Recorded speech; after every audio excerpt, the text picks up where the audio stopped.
A burger, a CEO, an extremely hesitant bite.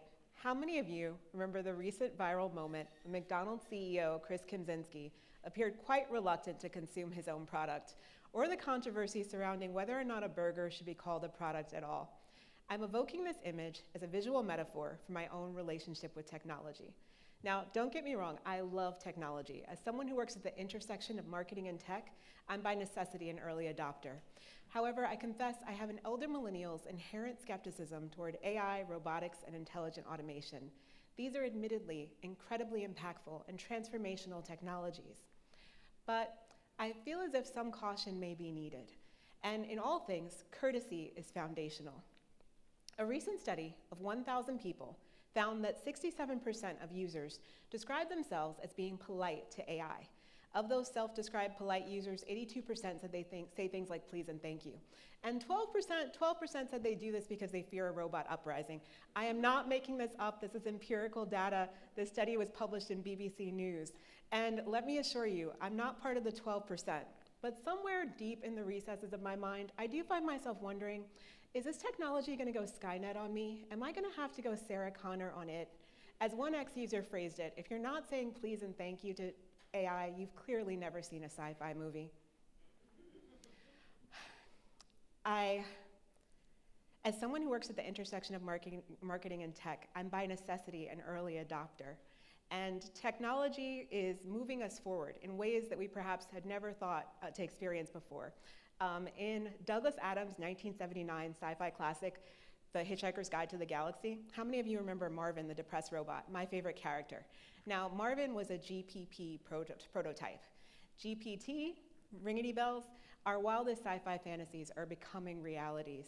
I'll never forget my first conversation with ChatGPT.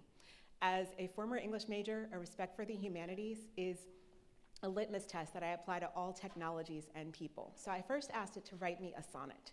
A pretty dismal sonnet resulted. It was in iambic pentameter, technically sound, but it lacked inspiration. Next, I asked, write me a haiku. The haiku was better.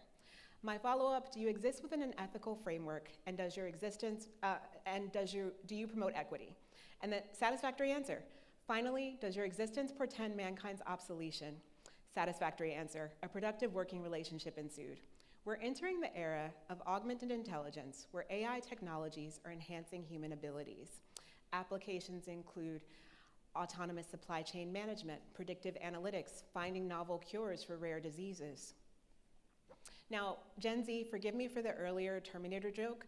Let me assure you the topic of this talk is not generational. It's about something that I believe is universal. It's about courtesy. Now, what is considered courteous may vary widely based on language, nationality, culture, communication styles, but something fundamental underpins it all: respect for human dignity. We're talking about our interactions with something that is not human, AI. But in this case, our manner and tone may say more about us than it does about the technology. A recent study by a team at Waseda University and the Riken Center for Advanced Intelligence Project, both based in Tokyo, found that using polite prompts can produce higher quality responses from large language models, LLMs, the technology powering AI chatbots. The researchers concluded that to a certain extent, AI reflects the human need and desire to be respected.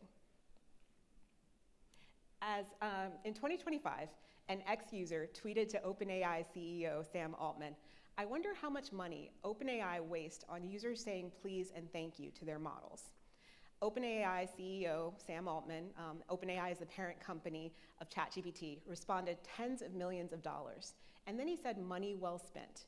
Now, I won't presume to say why Sam Altman considers please and thank you a good investment, but as Sherry Turkle, a clinical psychologist and founding director of the MIT Initiative on Technology and Self, phrased it, politeness toward AI is a sign of respect not to a machine but to oneself.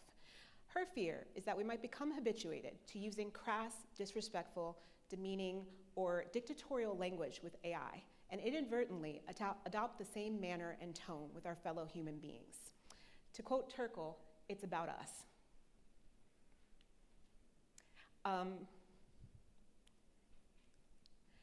We're entering a time when human society is more divided than ever before. Many people lament the decline of a civil society. It might be worthwhile to examine our digital interactions and see how the tone of those could be impacting our human connections. So technologies are a reflection of the societies they serve and the societies that created them. AI technology is not social, but it's programmed to recognize certain social norms. It makes assumptions about us based on our adherence to those norms or lack thereof. So may our digital explorations spawn equitable, ethical, and sustainable technologies. And may the way we leverage those technologies impact us and society for good. Thank you.